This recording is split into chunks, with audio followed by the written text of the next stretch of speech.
রওশন ভাইয়ার সাথে আমার একটা সিন থাকে, লাইক পিছন দিয়ে গিয়ে তাকে জড়িয়ে ধরতে হবে। একটা সিনের কথা বলতে চাই, যেটা না বললেই না।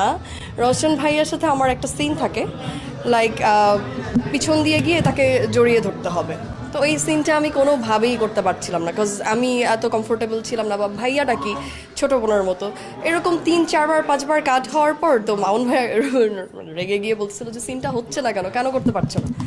তখন রওশন ভাই আমাকে ব্যাপারটাতে খুব কমফোর্টেবল করে, লাইক ভাইয়া ঘুরে তখন বলে, লুক তুই আমার ছোট বোন, সো তুই এই সিনটা এরকম এরকম এভাবে এভাবে পার্ট টু পার্ট। তো তারপর একটা দুইটা শটেই ওটা হয়ে গিয়েছিল।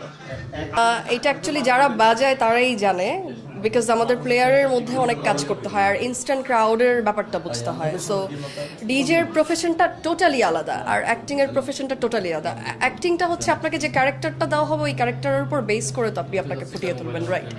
সো অ্যাক্টিংটা আমার মনে হয় মোর দ্যান ইজি। কোনটা করতে এনজয় করতে? আমি দুইটা করতে এনজয় করি, বিকজ আমি অনেক ছোটবেলার থেকে মানে জুনিয়র আর্টিস্ট হিসেবে কাজ করতাম, তারপর মাঝখানে গ্যাপ গিয়েছে পড়াশোনার জন্য, আবার বিউটি কন্টেন্টস থেকে আবার টানা 3 বছর করেছি, এখন আবার একটু গ্যাপ দিয়েছি, বাট আমি এই গ্যাপটা দিব না। এই বছর থেকে ইনশাল্লাহ আপনারা আমার হয়তো ডিজেতেও দেখবেন, মডেলিং, অ্যাক্টিং সব কিছুতেই দেখবেন। যেটা দর্শক মানে এখনকার প্রেমের গল্প তো অনেকই হয়, প্রেমের গল্প কিন্তু অনেকে হয়, বাট যে গল্পগুলো একদম বাস্তব কাহিনী নিয়ে তৈরি করে, এই ধরনের গল্প যদি আমি পাই অবশ্যই করব। বর্তমানে আমি আমার ডিজেইং ক্যারিয়ার নিয়ে ব্যস্ত আছি, সো জাস্ট 31st শেষ হলো, এখন হয়তো মডেলিং, অ্যাক্টিং এগুলো নিয়ে আবার একটু কাজ করব ইনশাল্লাহ সামনে। মানে জাস্ট এখন আমার সিজন চলছে, জানুয়ারি ফেব্রুয়ারি রোজার আগ পর্যন্ত আমার ডিজেইং ক্যারিয়ার একটা সিজন যাবে।